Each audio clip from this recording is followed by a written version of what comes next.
I think a materialist approach to things is very, very consistent with my experience in Christian social justice. I feel like the deeper I get into anarchist practice, the deeper my faith is getting at the same time. I would hope that, securing means of life for all would be something all people of faith would say, oh yes, that's at the basis of what we believe. Those who are most marginalized know the most about the true, the good, and the beautiful.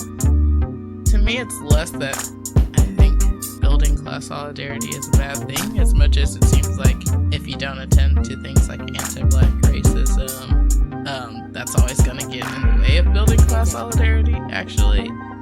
And when you go back, you find that a lot of revolutionary grassroots participatory movements, the precursors to what you could call the barrio assemblies and these grassroots neighborhood organizations, a lot of these were sponsored by the church. What does it mean to say that the Christian tradition is internally contradictory and there are antagonisms there and you're always being faithful to some aspects and betraying other aspects? Welcome to the Magnificast, a podcast about Christianity and leftist politics. I'm your co-host, Matt Vernico. And I'm your other co-host, Dean Dutloff. And boy, am I glad that Lent is over, Easter's over, and Jesus has freed us to talk again about socialism. That's right.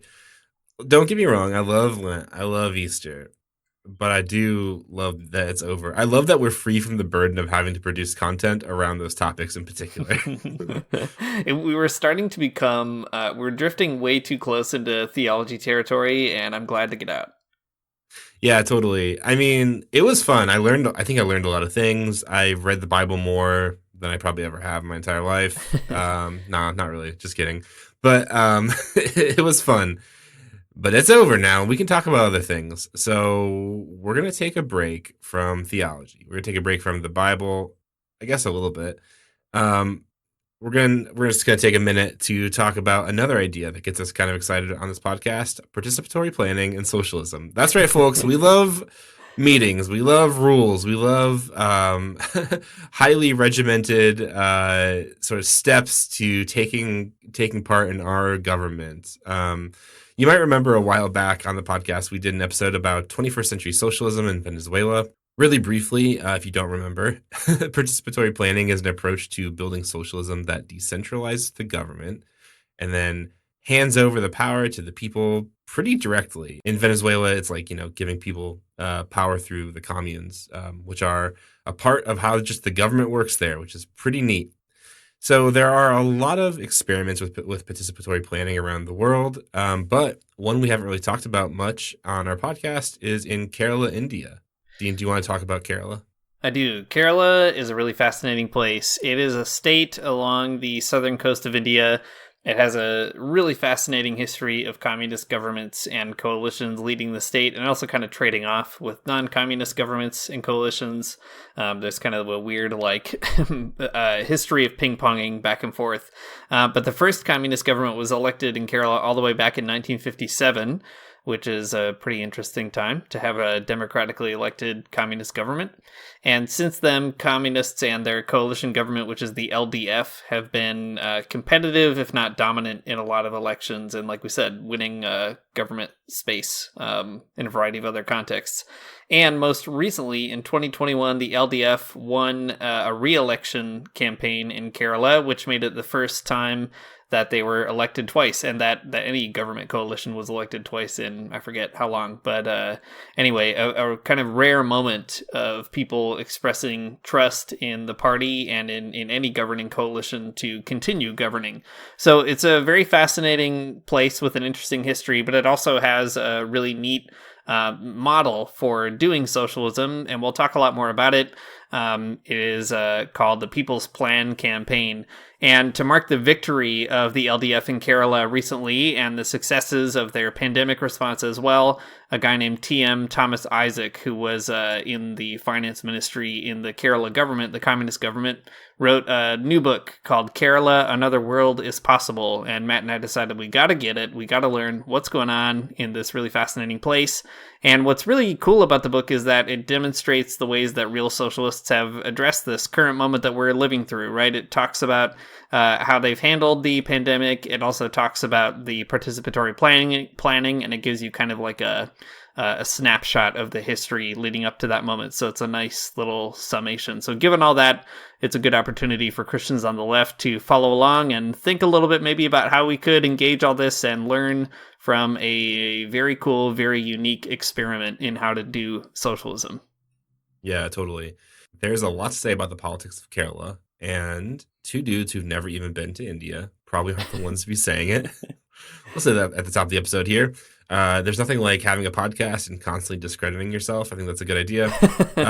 But just the same, there is like a really interesting history of Christians that are involved in and against sometimes leftist politics in Kerala. And we wanted to kind of like bring this all together to talk about the cool stuff we read in this book, but also talk about the Christian angle too. So, you know, we are credible in some ways if you think about it. If you squint your eyes just right, I think we look like two reputable sources. I'm sure we've talked about things that we're less qualified to talk about than this in particular. That's probably true. That is 100% true. So anyways, in this episode, we're going to talk about how cool participatory planning is, but also make some historical notes about Christians involved in Kerala's politics along the way. Okay, so before we talk about Kerala specifically, let's talk about participatory planning, or this particular like arrangement of socialism, because it's different than what I think people oftentimes think when they think about socialism. Dean, what comes to mind when someone says a socialist revolution? What comes to your mind?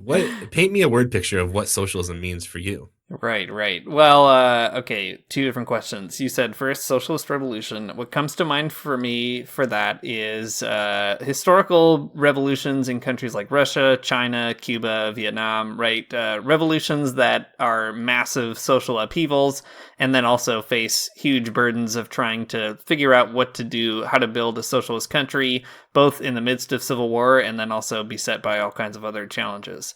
So that's what I think about when I think about socialist revolution. When I think about socialism, I think when most people hear, especially the word communism, they think of massively bureaucratized states, right? That's the sort of the Papers, Please video game is the idea, right? That there's a handful of unnecessary rules. There are people at the top who are kind of dictating it all. And, you know, there's actually some truth to that picture of especially Soviet communism for sure, highly bureaucratized in some problematic ways. But, you know, it's maybe bigger than that. So I think most people think about socialism or communism, at least, in that bureaucratized way. For me, though, when I think about socialism, I think about people's power. And you can get people's power in lots of different ways. I think sometimes you can actually do some stuff with bureaucracy, but you can also get it in a bunch of other ways, too. And I think that's what I love most about participatory planning. It's like one more way in which people have tried to achieve a socialist vision, right, of equity and justice for all people in a society. Is that a good enough summary? What do you think, Matt? Yeah, it's a pretty good one. So, okay, someone says communism, someone says socialism, they think of, you know, guys with guns and you know, gals and non-binary people with guns too. Everyone's got guns in these great revolutions. And they got tanks and they're in the jungle and whatever. And like you said, there's civil war going on, and there's also like, you know, the massive societal transformation, lots of like sort of messy conflicts. And also, Dean, like you said, some very boring and maybe rigid bureaucratic structures sometimes. But what if we had a type of socialism to tell you about that didn't rely on most of those things? Oh, I'm intrigued. Yeah, and instead, you can win it through an electoral victory, and it's still pretty cool. I don't know. It's not Bernie. It's better than Bernie Sanders, I guess is what I'm here to say. It's a socialism that is not a guy from, you know, Vermont in the Democratic Party. Okay, so we're going to talk about participatory planning a little bit more discreetly here. Here's a bit from Martin Honaker on the topic. Again, like I said, Martin Honaker, a Chilean political theorist who's like, I don't know, the theorist of participatory planning, I guess. Maybe that's not quite right, but that's how I think of her, at least. I think in terms of Latin America, just to, I guess, build that up a little more, I think you're right to identify her that way. She was a significant advisor to Hugo Chavez, who built a participatory planning model, you know, not by himself, but with others in Venezuela. So I think she is certainly like a major theoretical architect of how this actually operates in that continent. Totally. Well, here is a bit from Marta Honaker in her book, A World to Build. The big challenge for these movements, she's talking about Venezuela in particular, but 21st century socialism, I guess, more broadly. The big challenge for these movements is to advance towards socialism when they have conquered only the government, a strategy that conflicts with the classic Marxist vision, which has traditionally insisted on the need to destroy the bourgeois state, as in the revolutions of the 20th century. Those revolutions born from civil wars or imperialist wars not only mastered but destroyed the inherited state apparatus. So it is understandable that some sectors of the left feel disoriented when they find themselves in such a different situation today. Furthermore, electoral success, if you can get it, only captures part of the state. Control of executive power often initially comes without control of the parliamentary or judiciary. In addition, other capitalist-dominated institutions like finance, mass media, and the military remain intact. The issue then is how to work toward conquering these other areas of power, winning more people to the transformative project, and ensuring that every step they participate in building their own destiny. And then I'll one more bit here before we kind of move on. If revolutionary cadres take over the existing state, they can use their power to begin building the foundations of the new institutions and political systems needed to replace the old state. Above all, they can begin creating spaces for popular protagonism, preparing people to exercise power in all aspects of their lives. But history has shown that the heavens cannot be taken by storm, that a protracted period is needed to travel from capitalism to the new society that we want to build. Okay, so it's kind of a lengthy quote here from her book, but it's a good one. So the idea behind this particular theory of socialism or like societal change is not like an all at once, struggle that results in a civil war or a protracted people's war or any kind of military conflict necessarily, though I guess it could be a part of it. But instead, sort of like electoral victories that take over pieces of the government at a time, and along the way, transforming that government to be something different that the people can actually participate in. A pretty interesting, I think, model for seizing state power, because what you're doing is, you're winning it piecemeal and transforming it as you go, rather than kind of like she says, taking heaven by storm or whatever. Mm-hmm. It's a great description for, I think, like the way that they practiced statecraft in Venezuela, but also how I think it's even a better description, I think, though, of Kerala and what that situation actually looks like. Though instead of practicing statecraft in Kerala, it's more of like a devolution, right? It's a sort of it's a kenosis of the government. They're emptying it out. They're taking those big bureaucratic doors, swinging them wide open, and giving all that power to the people through some pretty interesting means. I don't know, Dean, what do you think? Yeah, no, I think that's good. It might help even to contextualize a little further, talking about Honaker's sort of way of setting the stage here, because for Honaker, I found this book so fascinating. I mean, we did a whole episode on it, so I guess you can hear more about it there. But what I think is so interesting is she herself traveled from being a Catholic left activist in Chile. That's kind of where she started. To then she studied with Louis Althusser, a major communist theorist in France, and then came back to Latin America as like a pretty doctrinaire, hardline Marxist for a long time. She lived in Cuba for a long time, and had a significant role in that country. And as what was called the pink tide started sort of crushing all of Latin America, which is like basically a bunch of sort of lefty governments of different stripes were all like elected in the period of like 10 to 15 years across the continent. As that was happening, she really took the time to like understand that process and think through what it means. So I think what's so fascinating to me about Honaker sort of playing with these ideas or observing them and contributing to them is it's trying to find a way of building socialism when you know that you're not going to get a revolution, right? Like she has been part of a revolutionary country. She lived in Cuba. She also was part of Allende's experiment in Chile of elected socialism that ended badly, right? Was overthrown by a coup. So she's trying to observe, like, let's say you can't have a whole revolution overnight in a country like, I don't know, Ecuador or Venezuela even, or Bolivia, right? All these other countries. But maybe you can get your hands on some pretty significant levers of power. What would you do with that? what could you do with it? And I think that is also a way more realistic set of questions for socialists today, especially in countries like Canada and the US, where, let's face it, there's not a revolution on the horizon. But maybe if we got extremely lucky and worked extremely hard, maybe you could capture a part of the state somewhere, in these in the belly of the beast. And what would you do? So I think that's what I find so exciting about these experiments in the global south. Is if you're a person reading in the global north, it's like they've already traveled quite far down this road, and there's a lot to be kind of gleaned from all that. Yeah, that's right. I mean, there is a sense in which this is like a very serious type of democratic socialism.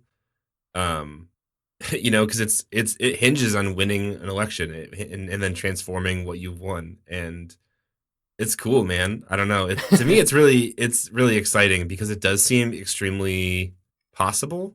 Though you're right, it would take a lot of hard work. It would take a lot of luck. But at the end of the day, this is like a question of organizing and like winning local elections and then like doing something with it. And exactly what you're saying, though, right? Like winning an election and then figuring out like what is the socialist thing to do with the power I've gained. Right. And I think what's cool, though, is that in this particular arrangement, it's not like the answer to the question, like, what's the socialist thing that you do? It's not like create a giant bureaucracy. It's not, I don't know, do something like really radical yourself as sort of like the singular elected socialist protagonist in office or something. Instead, the answer is always like transform the state so people can actually be involved in politics. And that's super compelling in a way that, like, I don't know, being your own, being the Lenin of Ohio is, right? It's way more compelling because like it's about empowering people to make decisions in their lives rather than making decisions for them and creating some kind of like new, I don't know, governmental organization or something. To me, that seems kind of exciting. Yeah. Although the one of Ohio does sound like an extremely awesome emo song that has yet to be written. Yeah, it'd be good. I think it's also interesting too because this model or this way of thinking, participatory planning, participatory socialism, I think that it's cool to see that people kind of come to this conclusion from pretty different parts of like socialist history or kind of socialist traditions. So for example, in Venezuela, like the experiment in that country is not perfect, right? Like even the Communist Party of Venezuela, for example, is like at times a sort of like part of the PSUV, the ruling Socialist Party. At times they work with the PSUV, and then at times they form a leftist opposition to the PSUV, right? So it's not like every leftist in the world is kind of on the same page, but nevertheless, like the Communist Party of Venezuela is like very into the communes, right? Like the disagreements are otherwise, or like Hugo Chavez was not a Leninist, or at least, I don't know, not in the way that other people are. But nevertheless, in Kerala, you have something like the Communist Party of India, Marxist, which is coming out of a certain kind of Leninist tradition of its own kind. And it too comes to this kind of conclusion, but again, in some different ways. So I think, I don't know, well, I guess the reason I'm saying that is you mentioned, Matt, this is like a radical democratic socialism, which I think is exactly right. But it's also like not democratic socialism in the way that we think about it, even in like the US or Canada. Like it's a democratic socialism in the sense that it is like, ramping up the democratic impulse in the tradition of socialism and Marxism too, in most cases. So just a really neat way of like, I don't know, bringing a lot of different left-wing threads together under a structural kind of change. Yeah, that's true. I mean, like democratic socialism in the United States, right? It's like it's seeking to get people in office, and that's cool and good, and I think they should, right? But there's more on the line, I guess, in this thinking. There's a more radical type of democracy, I think, at stake here than getting more DSA people elected or something. Which again is fine, nothing wrong with that. Yeah. But what if we got people elected to office who also said, and now the people, I will empower them through the government. Pretty rad. Right. So, all right, we should turn to Kerala here in just a moment. But before we do, Marta Honaker herself took a really strong interest in Kerala. So she passed away not too long ago. That's why I'm talking about her in the past tense, I guess. But she writes some interesting pages about Kerala in this book. And one thing really stuck out to me, and I thought maybe this would be a good way of leading in and also maybe pausing to bring in a bit of a weird Christian angle right off the bat here. So she says, during the campaign in Kerala, talking about like building this People's Plan campaign, they applied the principle of subsidiarity. That is, anything that an entity at a lower, more local level could do should be done at that level. And only those tasks that needed the intervention of higher levels of administration should be delegated upward. Ooh, that's a Catholic idea. I know, extremely Catholic idea, and very funny to see it in this book. So I'm not sure if, I think this is pretty clearly coming out of Honaker's own experience in the Catholic Church, interested in the language of Catholic social teaching and so on, although she was not a Catholic sort of, well, I don't know, not a practicing Catholic thinker by this point in her life. But it's really fascinating that she chooses that term subsidiarity and explains it in that way, which is totally consistent with the way the Vatican talks about subsidiarity as a way of describing what they're doing in Kerala. And there are two reasons I really like that. The first is subsidiarity is like a constant nagging problem in Catholic social teaching. Nobody ever knows what it means, and no one can ever tell you what it means. It's like sort of a vague concept that feels like it points to something specific, and in principle it kind of does, but like in practice, people give all kinds of weird examples when they try to parse it out. So for example, like in the United States, I've heard people talk about subsidiarity saying everything from like, yeah, it's like we have a municipal government and a state government and a federal government, and you don't want to get all that messed up, and then we've got the family in the mix there, whatever. So you get this kind of like basically a baptism of how the U.S. political structure is organized. Right. So it's everything from that to like a more radical sort of Catholic worker thing where it's like, we don't need the state to do this particular action or something. We can do it as a local Catholic anarchist community, right? And with all the good and bad that maybe that entails. So what I love about Honaker using subsidiarity and pointing to Kerala is she's like, no, this extremely specific way of thinking about transforming government, that is subsidiarity. And I like that a lot. So that's the first thing I like. It sort of puts some meat on the bones of that concept. And the second thing I like is that it also transforms the way we think about subsidiarity, right? Like when we have a sort of concrete example like Kerala, it makes us say, or like at least it makes me think, like if I was ever going to use the term subsidiarity, which I often try to avoid for the reasons I just described, now it would be very easy for me to be like, oh yeah, when I talk about subsidiarity, I mean something kind of like this, like what they're doing in this real part of the world, and that helps me to kind of deepen my understanding of the principle. Anyway, very cool that she uses that term, and I think it should be a boon to like Catholic people on the left to be able to point to a place like Kerala and say, that is what we're about. Yeah, I mean, what you said earlier, though, about baptizing the way that the United States political system works with the municipality on up is such a funny thing, though, because, like, man, if that's what you thought subsidiarity was, I don't know how you could believe in Catholic social teaching, because it's just like it's such a great example of how that doesn't work. I mean, it's a system designed to obfuscate the point and never be able to take care of anything at any level. So it's like whatever, I guess. Right.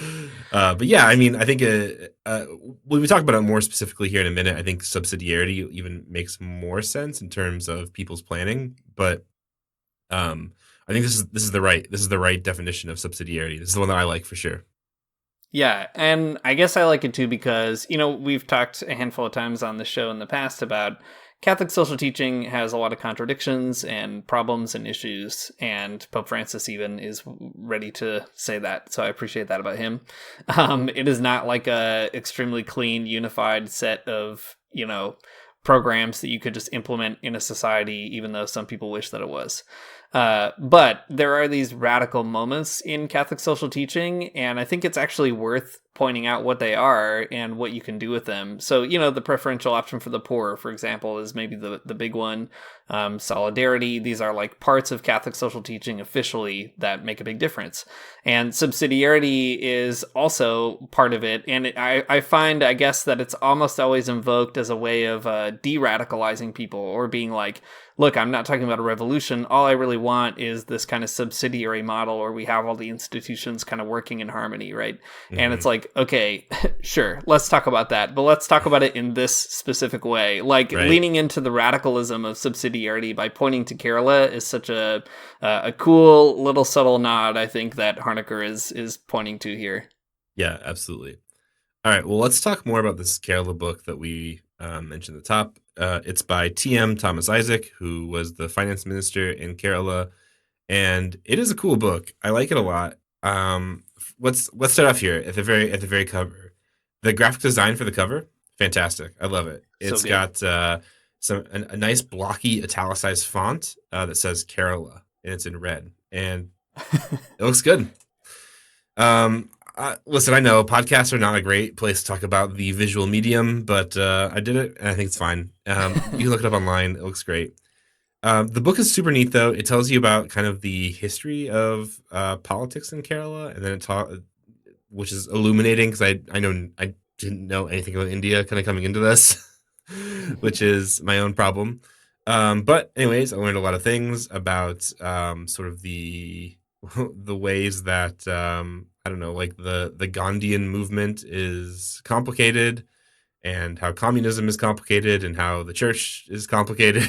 Lots of complicated things in India, but they're really really neat. And then the book kind of tells you maybe more details about like what all those complications look like politically on the ground, and it kind of gives you some in-depth insights into what participatory planning looks like in Kerala. So let's start off here, though, from this Thomas Isaac book, talking about the People's Planning Campaign. So he says this: if the People's Planning Campaign was indeed a political project of the left in Kerala, how come the non-left governments in Kerala continued the project? How do the local governments under the non-left political formulations perform within the PPC framework? This was precisely the challenge: how to design a program platform that could accommodate a diversity of views in multiple party formations. What democratic decentralization achieves is the creation of a democratic space at the local level for popular mobilization and democratization. Who would occupy this space and how they would utilize it is a matter of political contestation, and the outcome would be open.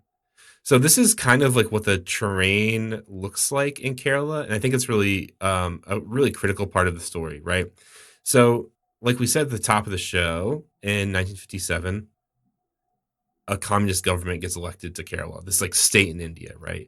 And this directly correlates to what we were reading from Marta Honaker, where you can only seize part of the state, right? It's not like all of India is, you know, under this like elected government. It's just this one state. It's like, I don't know. I mean, it's not a great analog, but it's like if there was a Lenin in Ohio.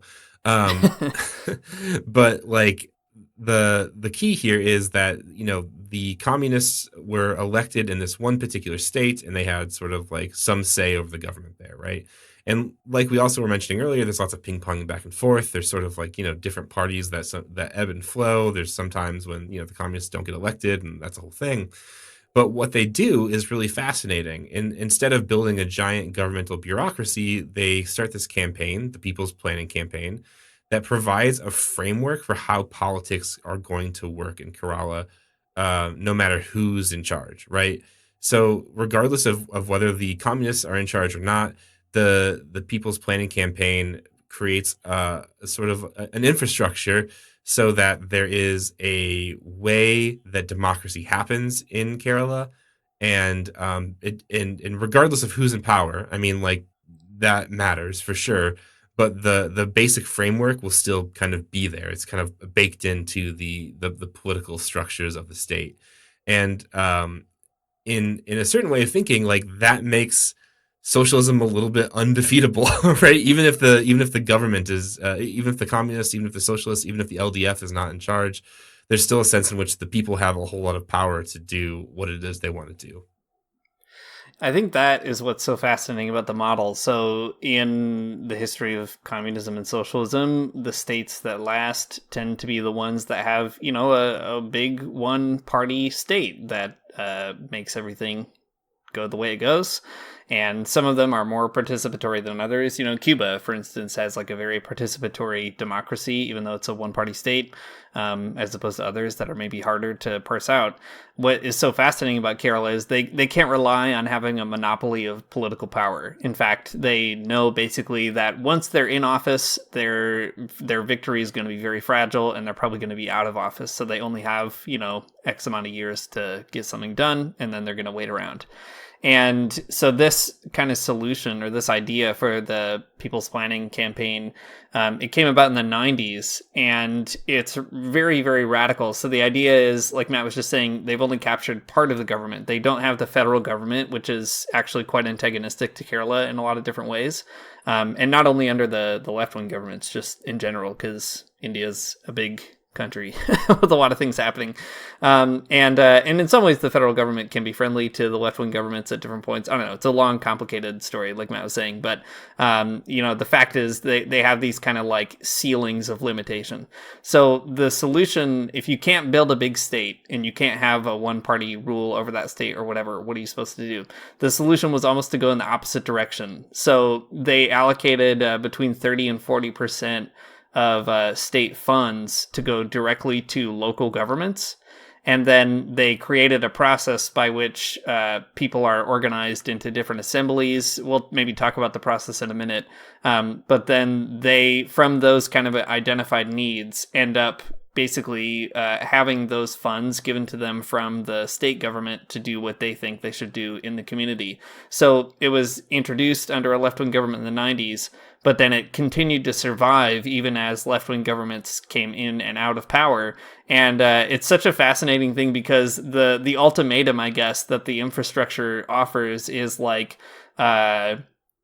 or not the ultimatum, but I guess it calls the bluff of kind of even right-wing parties, right? If the idea is to shrink the government or whatever, it's like, are you really going to take away local people's ability to determine for themselves what they need to get done in their community and to give over state funds to those efforts? So in a weird way, it's like the most fragile piece of the socialist project is also the most resilient. And I think it's such an interesting lesson in that way.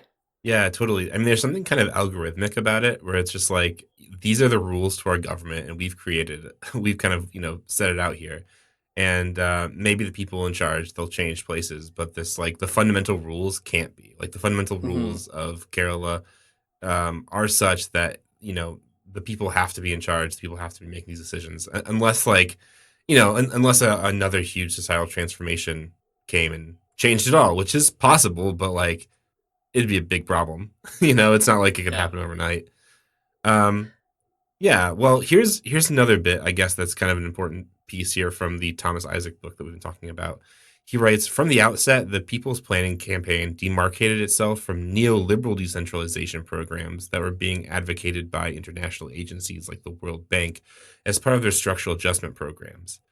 Local planning and not the free market was the central fulcrum around which the decentralization in Kerala unfolded.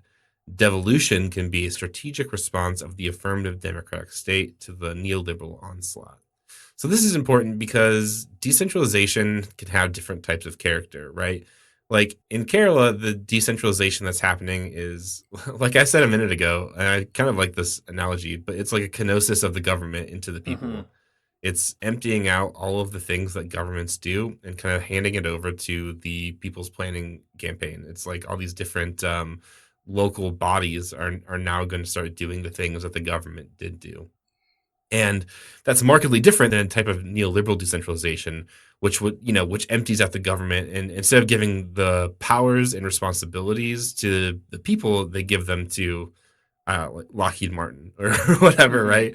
Or some other like big corporation, some kind of the privatization of public goods. That's still decentralization. It just sucks a lot. Mm-hmm. So this other type of decentralization, though, giving it to people, is pretty profoundly awesome because it doesn't matter what the market says. It doesn't matter if if the market says the most profitable thing is to privatize your water. It doesn't matter in Kerala because local planning takes precedent over that.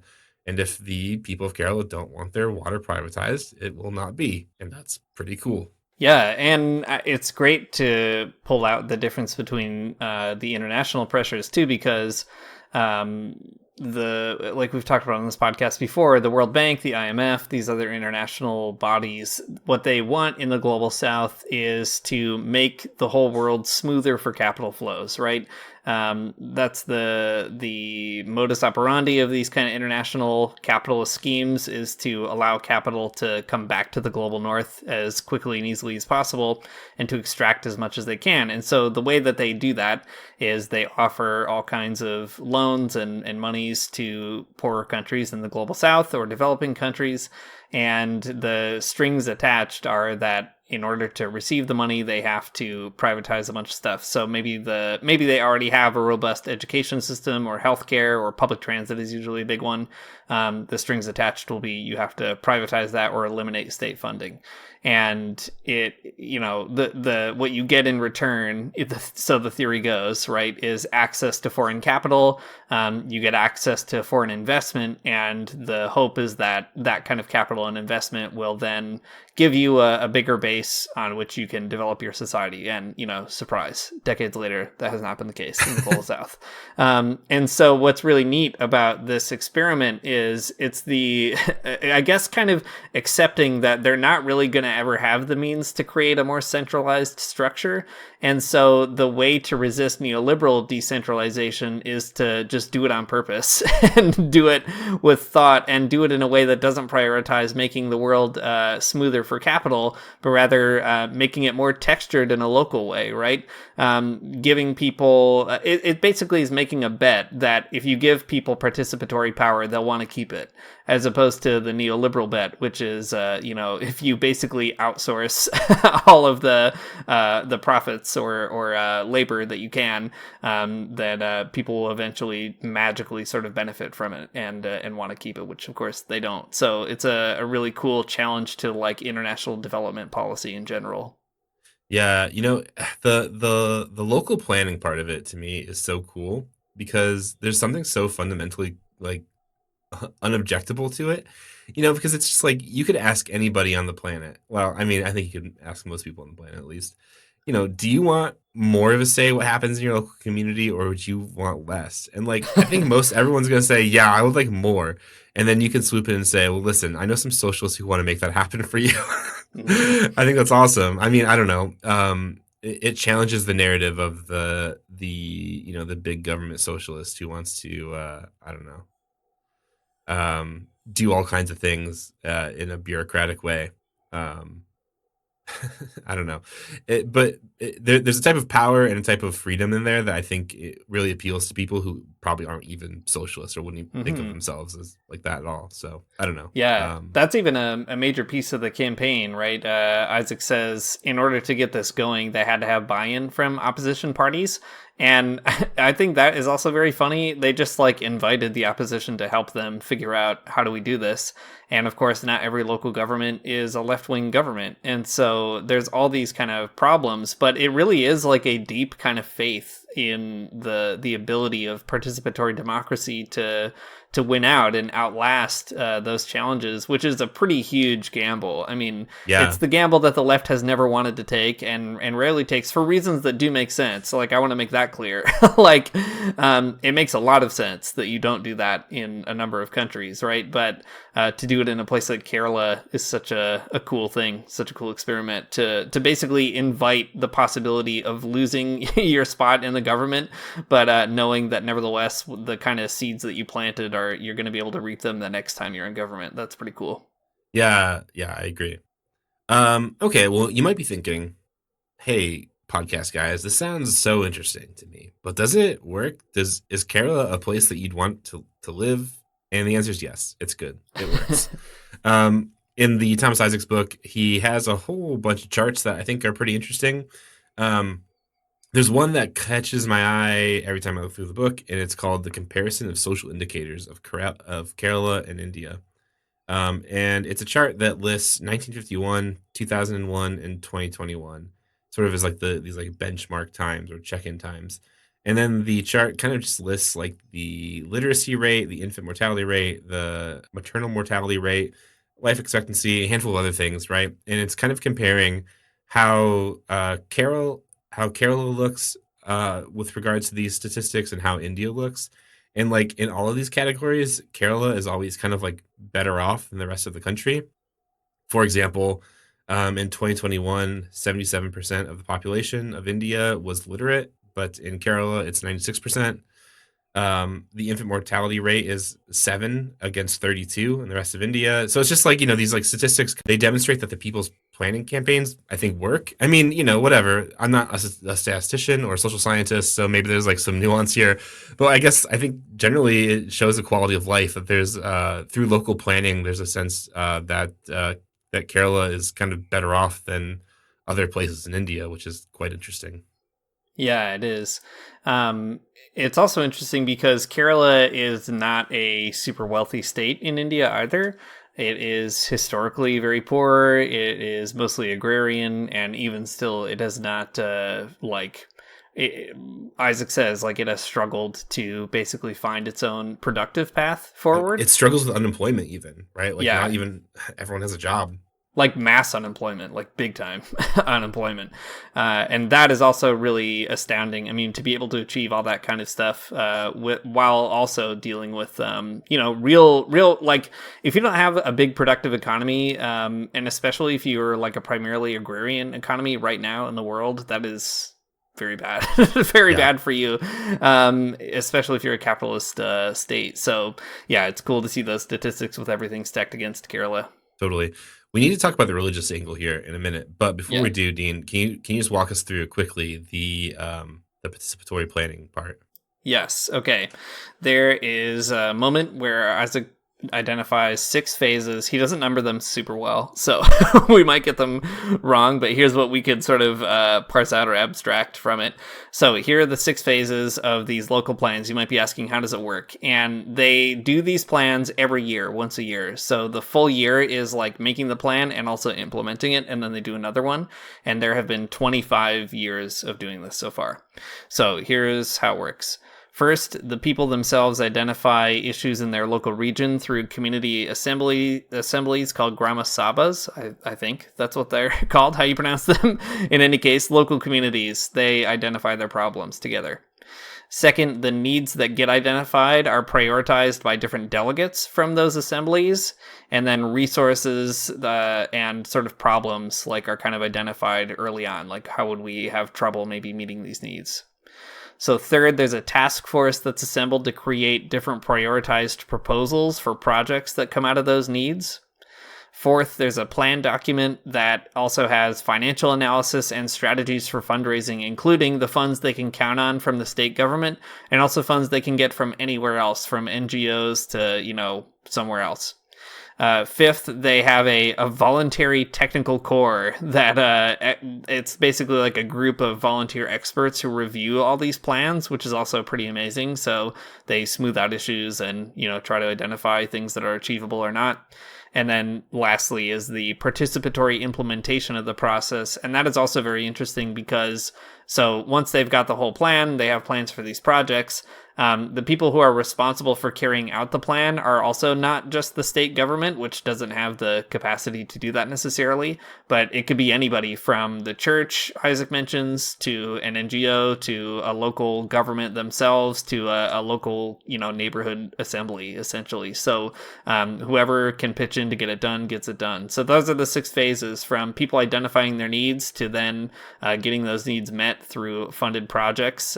Pretty cool stuff. I should add too, there is a great book by Marta Honaker we've mentioned on the show as well called Planning from Below from the Monthly Review. It is a really neat look. Honaker and a co-author whose name I'm forgetting right now, they look at Kerala and Venezuela and they try to sort of put together like, what if you did this in your community? What would it actually look like? So you can maybe have a look at that if you want to read a bunch of charts about budgets. Yeah, that's right. The book is like, it's kind of a textbook about how you would participatory plan a park with your community or something. It's not the most exciting read. If you're looking for revolutionary socialist literature that's going to get you fired up, this isn't it. But if you want a book that tells you how to make a park with the people that live around you, this is the one to get.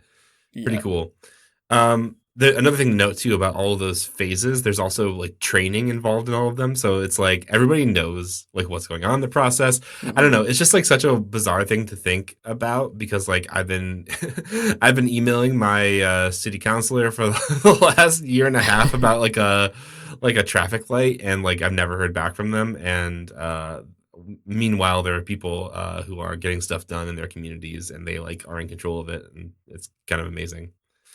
Yeah. Well, lots more that we could say about Kerala, and lots more that you can read about in this book. But I agree, Matt, we should turn toward the end here to some Christian stuff. So it's not just subsidiarity. We're not just reaching here. Kerala is a really interesting state because it also has a pretty significant population of Christians. And they have ranged from generally very anti-communist, as you could guess, at certain points in history, to also having a pretty impressive contingent of liberation theology inspired folks. Isaac actually kind of downplays them, I think wrongly, but there are a ton of really interesting folks. I mean, they're a minority strand for sure, but also a very important one. So one person, for instance, that I've been reading lately is a guy named Sebastian Kappen, Kappen. And actually, if you're interested in extremely niche Jesuit literature from Kerala, India, you can buy these books. They're from, what is the name of this place? ISPCK. ISPCK, just search that in Kappen, and there's a handful of volumes of essays by him. So he was a Jesuit liberation theologian. You can buy these books for cheap from India. And they're basically a bunch of essays he wrote in like the 60s, 70s, and 80s. So as the government was kind of flip-flopping between left and right, and he's sort of thinking through what does it mean to be a Christian, thinking about the poor. He had written a dissertation on Marxism, so thinking with that tradition as well. What does it mean to be a Christian in Kerala as all these processes are kind of materializing? And I thought I'd read just two really interesting quotes. So in this essay he wrote called Church and the Challenge of Social Revolution in Kerala, in a book called Jesus and Freedom, he says, "It's perhaps here that we should seek the reason why precisely in Kerala, where there's a socially dominant Christian community, we find also the strongest communist movement of India. Communism breeds on the Christian impotence to bridge the gulf between theory and praxis. Hence the need for a concerted attempt to make the message of the gospel practically relevant to the aspirations of the poor for more human and humane conditions of life."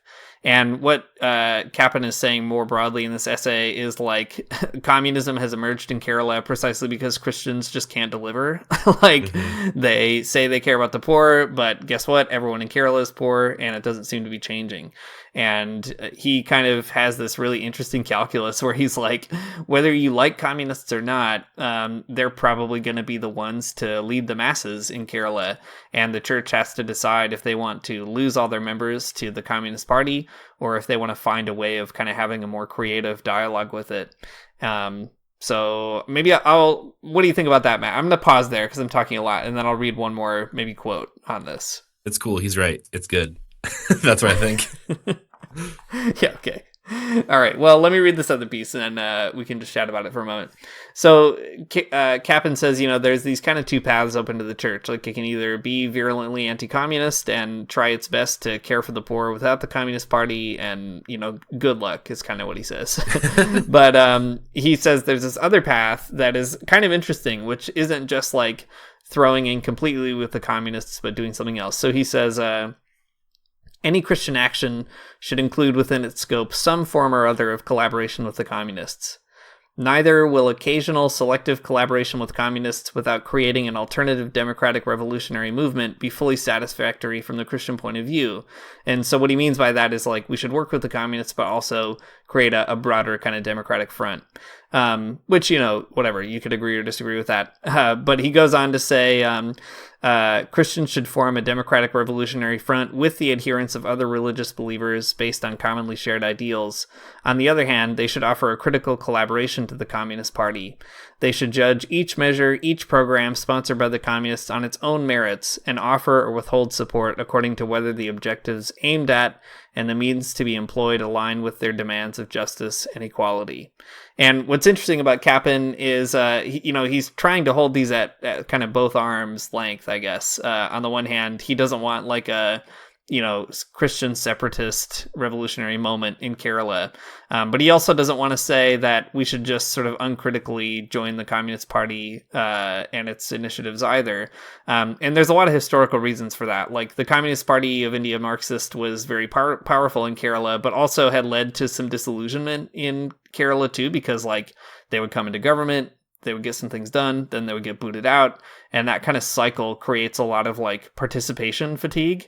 So really what Kappan is saying is, we should see the Communist Party as like the right way to sort of lead the masses for now, but also be willing to be like, we might need to do something more because maybe they're sort of too caught up in this electoral process and we need a deeper transformative change. So anyway, super fascinating character, Sebastian Kappan. He's the guy I keep telling everyone to read these days.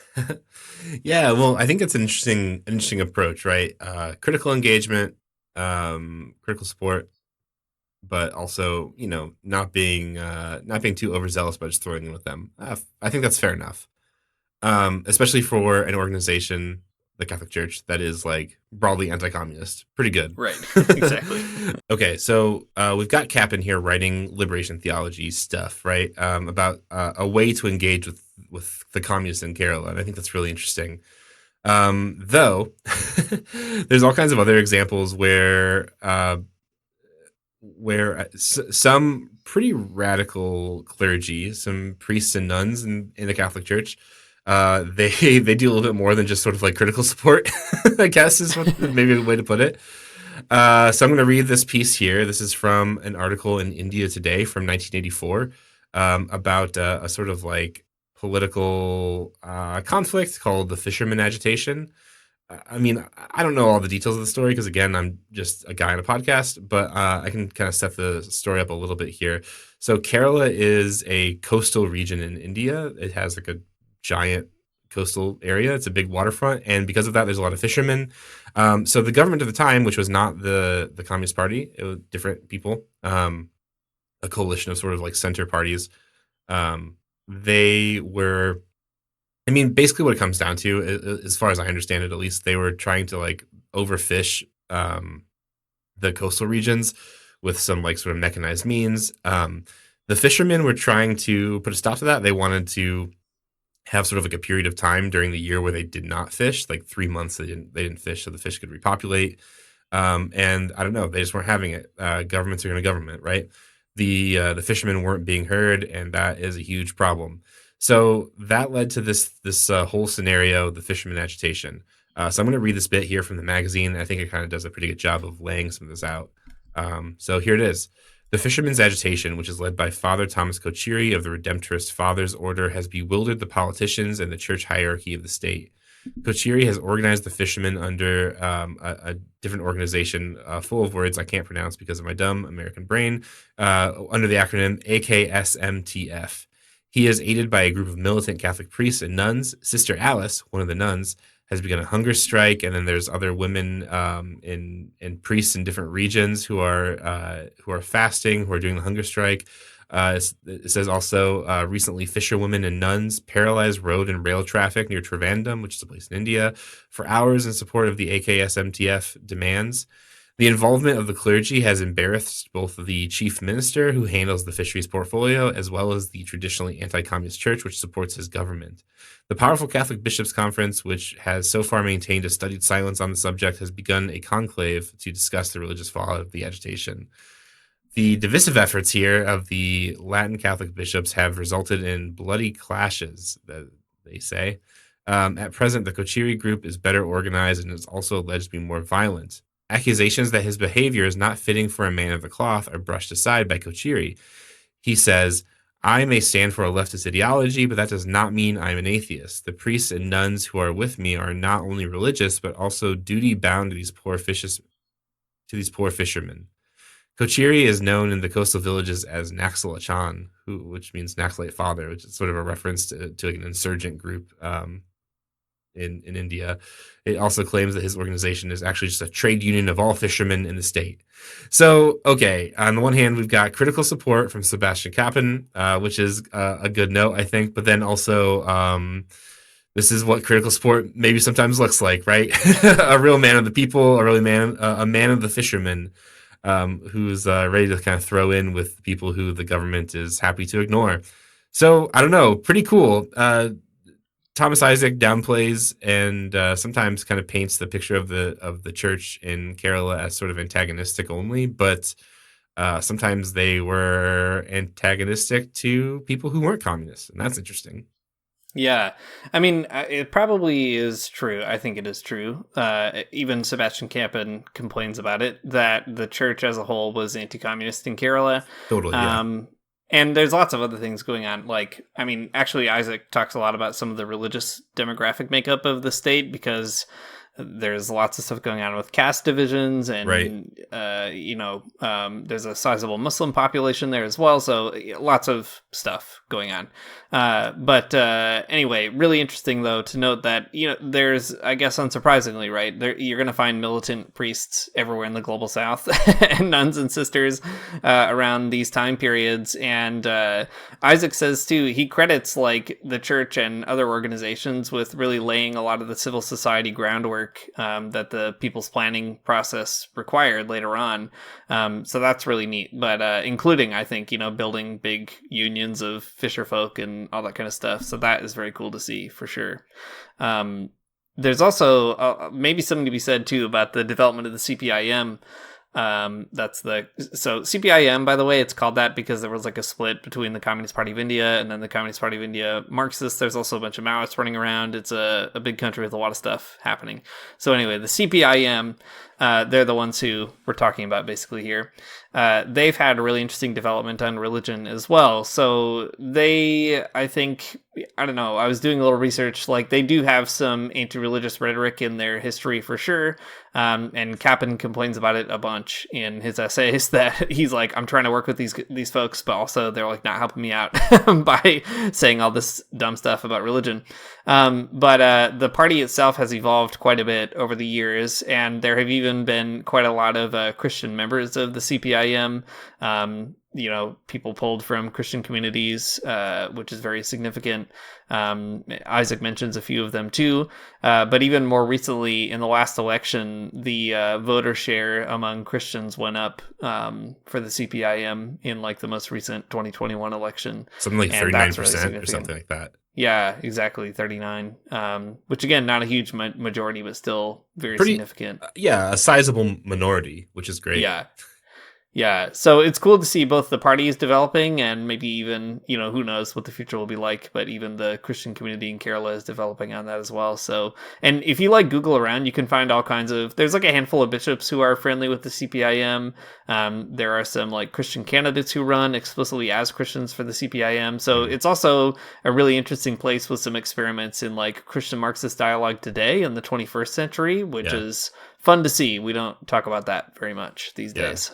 Well, next time somebody tells you that Christians can't be socialists or something bonkers like that, say, I can tell you about a place where 39% of Christians voted for a socialist party, for a left democratic front. And that's pretty wild, huh? For real. Cool. Well, we have all this stuff here, and like, I don't really know what to say what we should do with it, other than I think it's like pretty exciting and very fun to know about. I mean, we have some stuff here about, how Christians have kind of engaged with communist parties in India, and that's cool. We have a lot of neat stuff about participatory planning. I don't know, Dean, what can we make of all of this? Yeah, I mean, I think what I always make of stuff like this is the Global South is not a repository of universal lessons for socialism for sure. I don't think you could just do Kerala in whatever, Michigan, right? Ohio. Yeah, exactly, Ohio. But there are nevertheless a lot of principles and experiments that I think we can learn from in the global north. And it's important to recognize that the people in the global south are, they struggle with all kinds of impediments to progress and all that kind of stuff. But even with all of that going on, they've outpaced everybody else in terms of, real democratic alternatives. And I guess that's the question for me. Like, when we think as Christian people, maybe as Catholics, about a thing like subsidiarity, or as socialists about how are we going to get people on board with a project like this, it's good to know that like we don't have to reinvent the wheel. We kind of have to like apprentice ourselves to the people who are already doing it, and then figure that piece out. Yeah, I like that way of thinking about it, apprenticing ourselves to people who are already doing it. To me, it just helps me think of like the ways that socialism actually functions, or like maybe like what the goals of socialism are. Um, I had a professor in grad school who would always be like, "Well, what's socialism? I guess just break the word down, right? It's a government that hinges on the social." And like, if you read Marx or whatever, you get that idea generally speaking. But I think like in stuff like participatory planning or 21st century socialism, I think it comes through even stronger. Like the whole point of this governmental arrangement is to give people power, to give like the social power over production. And I don't know, that seems pretty powerful. And when you put it that way, I feel like it's far less objectionable to people who don't really know what they're talking about. It sounds more palatable to them that like, well, what you want to do is empower them and empower their community to like make decisions for themselves. That's pretty cool. Yeah, and the lesson of Kerala, too, is they had to get buy-in from people who are not socialists, from people who are anti-communist, right? So that was the whole problem that they were trying to solve. And it's like you were saying, Matt, I think that kind of rhetoric works well, especially in a place like the US or in Canada, where, when you walk up to somebody and you say, what if socialism was about you and your neighbors deciding what should happen in your community instead of all those dang Washington elites, like that's the idea. It's an argument for the devolution of the state, but the devolution of it into democratic structures and institutions, not into the Wild West of, neoliberalism. I think that's really important. Yeah, totally. Yeah. Well, it's exciting stuff. So go tell your neighbors, what if socialism was just you and me making decisions for ourselves? And just see what they say. Budget. Yeah, just go to your neighbor and say, hey, do you want to make a budget with me? That's socialism. And see what they say. They'll be like very excited about it, I think.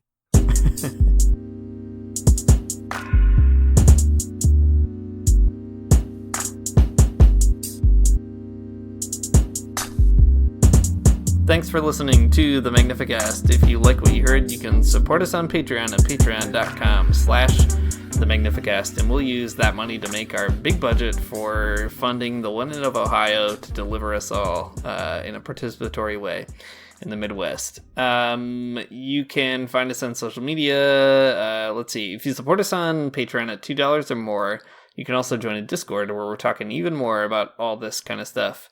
Our music is by Amaria Armstrong. Our outro is by The Illogical Spoon, and we'll see you next week.